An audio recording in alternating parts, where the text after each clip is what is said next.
from Augusta. You're watching News 12 at 6 o'clock. It is the night before Thanksgiving, and volunteers across the two-state are in the final stretch to feed the masses tomorrow. We have more on this last push and tell you how you can lend a hand coming up. But first, we want to check out those roads out there. It is gridlock on I-20 as people are trying to get to their destination for Thanksgiving, so definitely be patient if you are heading out the door. It is the busiest travel night of the year as millions make their way to their Thanksgiving destinations, and we're hoping that they're going to have good weather. We've had some rain a little earlier this week, but it seems like that has moved out. That's right. Conditions are improving heading into tomorrow, so we're looking at mostly clear skies tonight. A little bit chillier though, so definitely going to need maybe a winter jacket in the morning. Sweaters. Yeah. We've been dying to wear them. So. Exactly. The season is here. 'Tis the season, right? So we are looking at just that traffic though, Thanksgiving outlook and the weekend ahead coming up. Okay, thanks, Mikkel. 10 times the number of people in Aiken are experiencing homelessness compared to 5 years ago. In the schools, more than 300 students in the district last year identified as homeless. With Aiken one table canceled for the year, our Nick Veland says the Salvation Army and Walking Tall Ministries are both stepping up to make sure no one goes without this holiday. Preparing for tomorrow's feast has a lot of moving parts, especially right here at the Salvation Army in Aiken, as 25 turkeys are getting ready to go as they look to serve the growing need in Aiken. I am thankful to be covered in turkey juice today.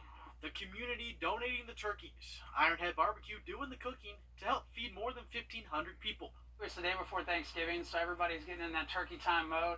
The number of those needing more than just a Thanksgiving meal in Aiken County is growing. Meeting human needs is what we're called to. When we see an influx or a rise the way that we've seen over the last year and a half, 2 years, it's kind of heartbreaking. Homelessness in Aiken County is 10 times the amount since 2018. The Salvation Army says that this is tied to a rise in rental costs. Another way to get food is at Walking Tall Ministries. They're continuing what they're doing every day by serving anyone who needs a meal tomorrow. No IDs, no questions, just love. Zach Moyer used to be an addict and someone who was in need of a meal on holidays. Now he's looking to serve 300 on Thanksgiving. It is an incredible thing to see the Lord have turned my life around to put me in a position like this where now I'm on the other side of the table, and not only am I able to offer food, but I'm able to answer that question like, how did you get here?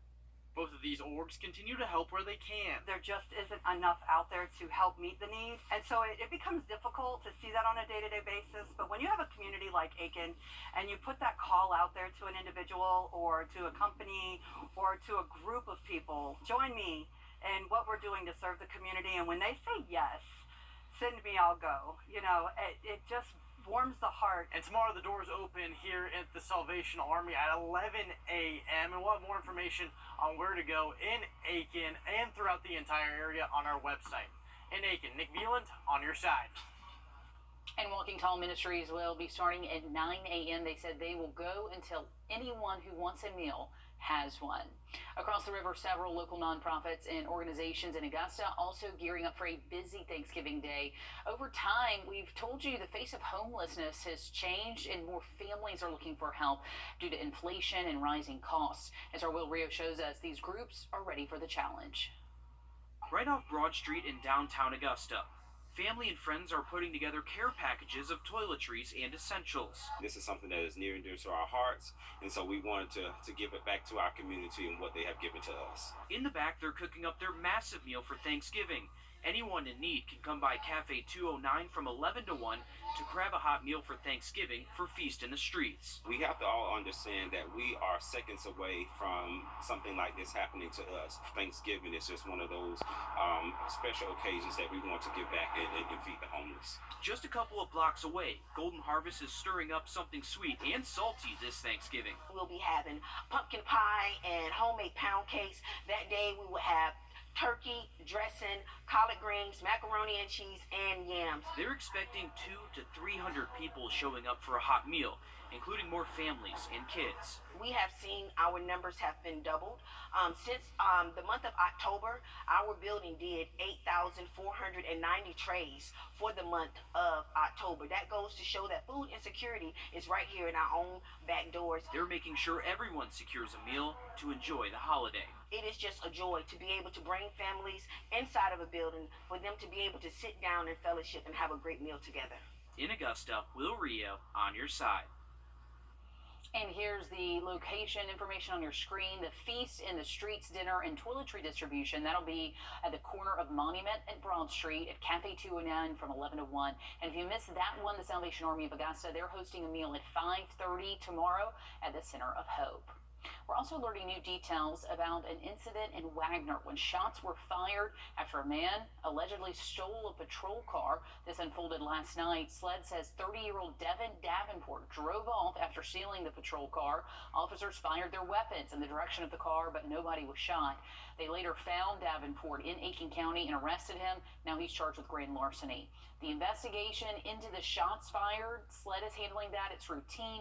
Agents also say this is the first time this year a Wagner officer has fired a weapon while responding to a crime. We have more than 500 kids in foster care in our area. Statistics show only half of those kids will graduate high school. 80% of death row inmates were once in foster care.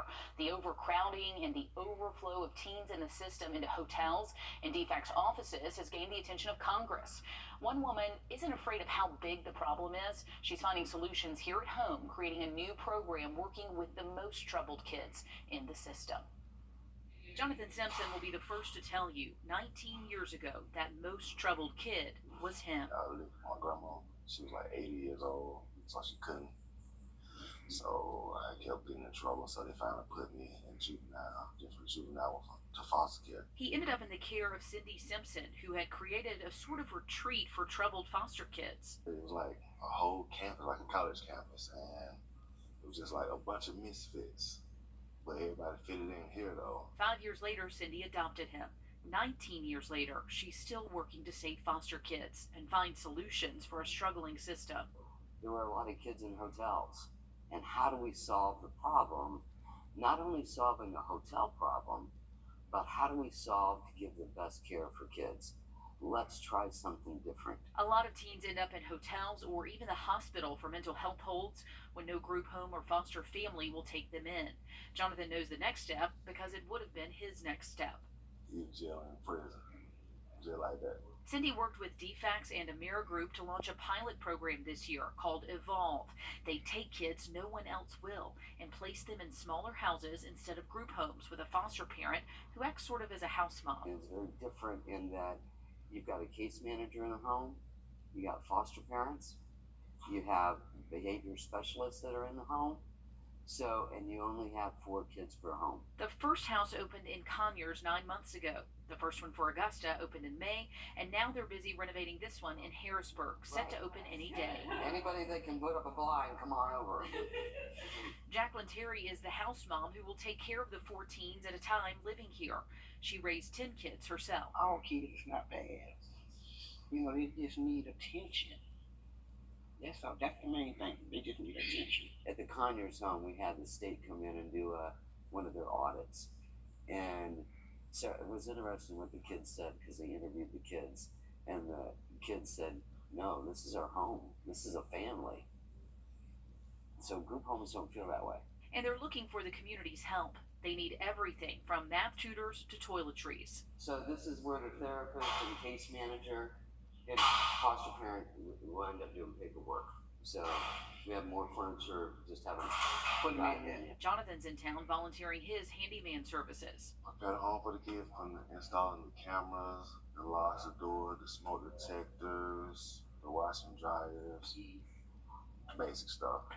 But I love doing it, so. But his title of volunteer handyman, that's just his side gig because he beat the odds. And I actually graduated high school, college, and now I'm professional bodyguard.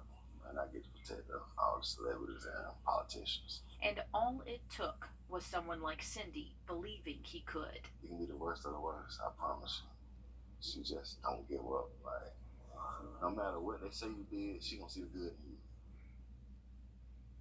And Cindy believes the real game changer here is the one-on-one attention these kids are getting with therapists and counselors coming in the home, a case manager on site, tutors, and so much more. And they're hoping to eventually bring 6 to 8 homes like this with the help of a Mirror Group to Augusta. So if you want to get involved, and there are so many ways to do that, go to our website, click Finding Solutions, and we'll post the information how to help this holiday season there.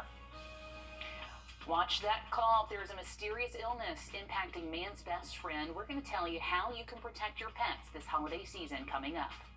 And a much drier outlook. Rainfall chances pretty much zero the next few days. We'll talk about that in your 7-day forecast next. And before we had to break, we had asked some of our viewers what they're thankful for this year. Take a look. Thankful for my parents. Food. My family. That everybody is healthy this year. My family. To get these incredible savings. Lazy Boy, long live the lazy. We are live in Evan tonight. It's the day before Thanksgiving, and as you can see, it is lit up and ready for the holidays. A few families out there enjoying the night. The park has their Christmas decorations up. Evans on Ice is buzzing out there, so a great night to head out if you have a little time, because it looks like that rain has cleared out for tonight. Mikkel. That's right, Laura. Things are definitely a lot drier for us, so a pretty good evening to be out there, just on the cooler side, and we'll see things getting rather chilly as we head later into tonight. Still looking at some slow-moving traffic, though, along I-20 eastbound. Actually just got reports from South Carolina Department of Transportation that vehicle near Exit 1 cooled down on the way as we head towards Tuesday and Wednesday. A mysterious illness is hitting the U.S. once again without a trace, only this time it's impacting our canine friends. The National Vet Association says the mysterious outbreak started in mid-August in Oregon. It's similar to kennel cough, but it's not going away. It's even leading to death in some cases. And it's causing a lot of concern for pet owners who are boarding their animals this holiday season. Hallie Turner has more on this mysterious outbreak and how you can protect your pets this holiday season.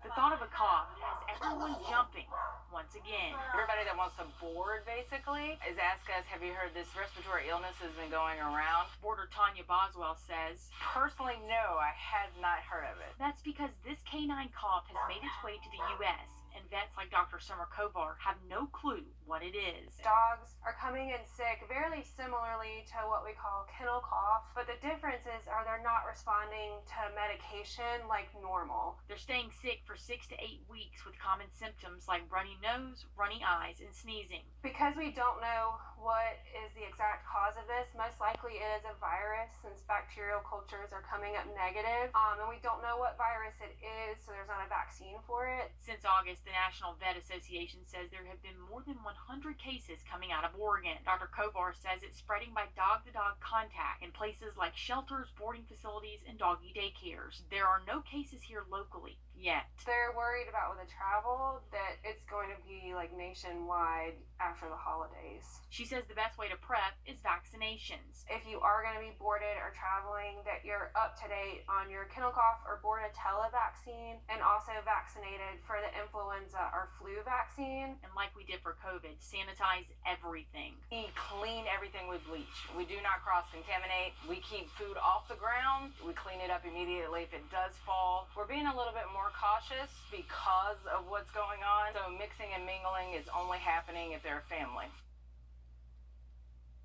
The USDA and the Vet Medical Board are asking vets to do tests on any suspected cases and report findings to the USDA or the Vet State Board. Looking for a picture-perfect destination? We're going to show you one hidden in the upstate next on One Tank Trips. First Alert Radar, powered by Jim Hudson Automotive Group. We are excited to announce that The Medicare Specialist is now the 64 Insurance Group. And while we've expanded our portfolio to include other health insurance products, we are still your go-to for all things Medicare. Don't wait until you're 65 to call. Are64.com.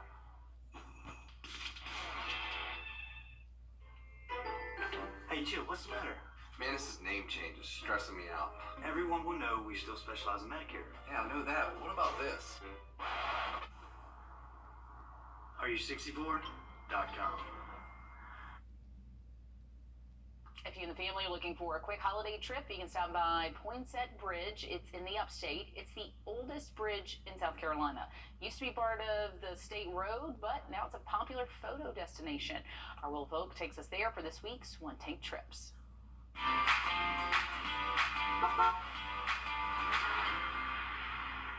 Pull off the road and go down these steps, and you'll find the oldest bridge in South Carolina. It's really cool that it's been here since 1820. I like showing the girls things. Like, they can't even comprehend how long ago that was. Shannon Peters is visiting from Illinois. When she found out about this place, she knew she had to take her family here. We always like to mix like a bunch of different things. So we have some days where we plan to be more in the city, some days where we plan to be more out in nature.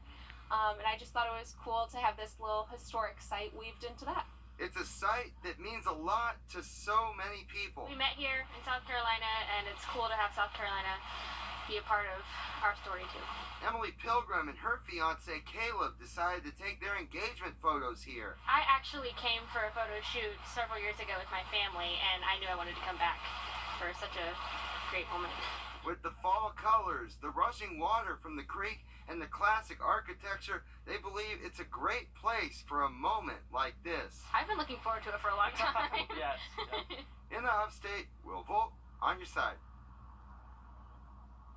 That bridge is about a half an hour away from Greenville, and you can visit for free. Holiday magic comes to life in miniature at the Augusta Museum of History. We got an up-close look today at some sweet designs on display at their annual Holiday Gingerbread Village. All of these gingerbread houses are based on historic buildings and local landmarks across the area. They're brought to life by local artists and bakers, and visitors can vote for their favorite gingerbread house and bid on their favorites through a silent auction. So something fun to do with the whole family. It's going to be tough to beat the Olive Road Bridge from last year, though. I mean, that was pretty much knocked it out of the park. On your sideline, sports brought to you by the Hawk Law Group. Having the opportunity to practice during Thanksgiving week is a sign of a high school football team's ability to have success when it matters the most. It's also an opportunity for these teams to reflect and cherish this moment because not everybody makes it this far. For the third year in a row, the Swainsboro Tigers have advanced to at least the state quarterfinals. After starting out the season 8-0, the Mighty Tigers lost their last two games of the regular season, ending their shot at winning their region title and drawing a lower playoff seed because of it. The Tigers say they're learning from their past mistakes so they can keep their dreams of going back to state alive. I think at this time, everybody has to be playing the best brand of their football. Everything in the past doesn't matter anymore. This was where teams have to be the best and play the best. We figured out that we weren't the team we thought we were. Everybody thought we were unbeatable, and it's happened twice in a row, so now it can't happen no more. We face a lot of adversity, and we learn to never give up and play through every snap of the ball game to the end. The Class 1A Division I state quarterfinal showdown between Swainsboro and Elbert County is set for Friday at 7:30. That's it for sports. We'll be right back after this quick break. Thanks for watching News 12 on your side. Lottery. Well, traffic flowing smoothly now along I-20 eastbound, so remarkable improvement in traffic as we have been dealing with a vehicle fire near exit 1. Still pretty breezy out there, though, for this evening. We're looking at winds around 20 miles per hour, temperatures in the 50s, falling to the 30s by tomorrow morning, so a chilly start for your Thanksgiving. We are going to keep those temperatures in the 60s through about Monday before 50s come back by Tuesday and Wednesday, so a lot cooler by the middle of next week and maybe even around freezing by Wednesday morning. All right, that'll do it for us. We have more news tonight at 11 and over on NBC at 7 o'clock. We hope you have a happy Thanksgiving Eve, and we will see you soon.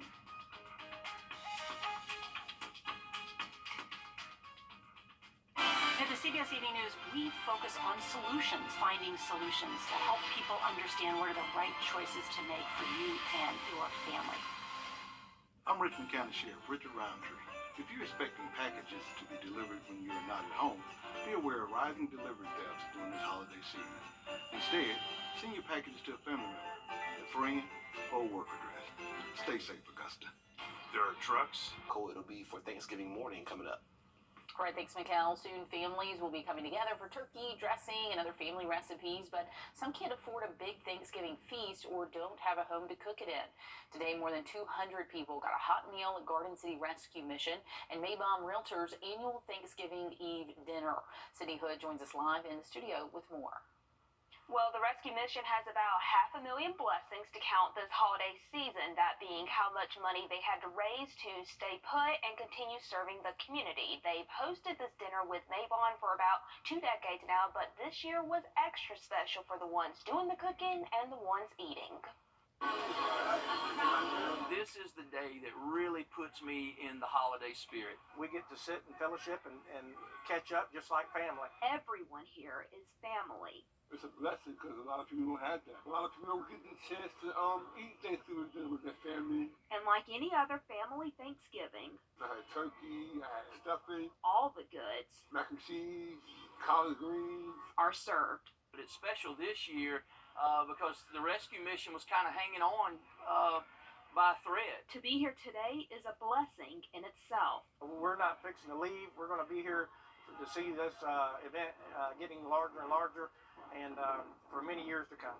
Continuing to serve the community. It's a place where we can expose them to folks in the community, and they can learn really what Thanksgiving's all about. It's all about being together. It's way beyond food. It's about relationships with people. It just shows that God is good. So a lot of happy and full plates and bodies there. You can really see what they mean when they say they are all a family. Love to see the community coming together for that, and other places are available to help with finding a free Thanksgiving meal. The Feast in the Streets dinner and toiletry distribution, that is at the corner of Monument and Broad Street tomorrow at Cafe 209 from 11 to 1. The Salvation Army in Aiken, they're hosting a meal at 604 Park Avenue from 11 to 2. Also, the Salvation Army of Augusta hosting their meal at 5:30 at the Center of Hope tomorrow night. And Golden Harvest pantry items handout, that'll begin at 11 on Commerce Drive in Augusta. A lawsuit against Aiken County Sheriff Michael Hunt, Administrator Kay Killian, and others has been settled. A week ago Tuesday, the estate of Barbara Roberts in Aiken County agreed to a $975,000 settlement of a lawsuit filed back in 2021. 40% of that goes to legal fees, but Roberts died in 2021. The lawsuit alleged emergency workers, including the 911 operator for Aiken County that responded, were responsible for the wrongful death of Roberts. New York's governor says SLED is investigating after officers shot at a man that stole a Wagner patrol car allegedly yesterday in Aiken County. Officers fired in the direction of the car, but no one was injured. They arrested 30-year-old Devon Davenport, charging him with grand larceny. SLED investigates any shootings involving officers, so they're investigating this, but this is the first investigation into an officer-involved shooting for Wagner this year. A court clerk at the center of Alec Murdaugh's appeal for a new murder trial back in the spotlight after their son was charged with felony wiretapping. Murdaugh's team accused Colleton County Clerk Rebecca Hill of tampering with the jury in the murder trial. Jeffrey Hill, Rebecca Hill's son, also works in Colleton County as the technology director. Hill is accused of misusing his position as technology director to listen to a conversation between two victims in July. The warrant states the victims were unaware the call was being recorded and had not consented to being recorded. It's unclear if this relates to Murdaugh's hearing directly. As the nation prepares to celebrate the life of former First Lady Rosalynn Carter, the Carter's family physician says he is now focused on former President Jimmy Carter's health. Dr. Michael Raines was the one who made the call for Jimmy Carter to go into hospice care 9 months ago with agreement from his family. Just last Friday, he made that same call for Miss Carter, not expecting her to go so soon. Rosalynn Carter was diagnosed with dementia 6 months ago. Dr. Raines says the passing of former President Carter's wife of 77 years will be the biggest health challenges he faces. Sometimes people have been married for long periods of time and they have a very strong dependency on each other. Not only in love, but in relationship and friendship. When one of them passes away, then sometimes it's not long until the other one goes. Dr. Rain said he's sure that Carter will try to work through the loss and that Carter can spend his remaining days in peace and in comfort. At Panera Bread and the Augusta Exchange, a fundraiser benefiting Safe Homes of Augusta was a big success. The Domestic Violence Center received 25% of a sale when customers presented a flyer or scanned a QR code. A link to Safe Homes' website will be up at wrdw.com if you want to continue donating. If you forgot that last-minute item for your Thanksgiving dinner, don't worry. Kroger's are going to have you covered. Locally, the discounts are available in-store and online with the Kroger app. Robbie Pearson, a Kroger store manager at Panera Bread and the Augusta Exchange, a fundraiser benefiting Safe Homes of Augusta was a big success. The Domestic Violence Center received 25% of a sale when customers presented a flyer or scanned a QR code. A link to Safe Homes' website will be up at wrdw.com if you want to continue donating. If you forgot that last-minute item for your Thanksgiving dinner, don't worry. Kroger's are going to have you covered. Locally, the discounts are available in-store and online with the Kroger app. Robbie Pearson, a Kroger store manager we caught up with, said they might not have a frozen turkey in stock right now, but if you come in before 4 tomorrow, you could find a deal on side dishes at least. It covers everything. You've got your sides. We offer, Kroger brand where you get the value without the compromise. So you've got your bread, your pumpkin pie, your Cool Whip, cranberries, everything you need for a complete meal with all the goodies for less than $40. Not too bad. He said you'll need a Kroger Plus card, and in total, everything you saw averages out to about $5 a person at your meal. So you can swing in there tomorrow. Wow, Kroger with the deals. Who would have thought? As far as temperatures, the next few days going to be below average in the 60s, but at least we'll be drier. We'll talk about your forecast coming up next. And what leaders are saying after the first hostage swap in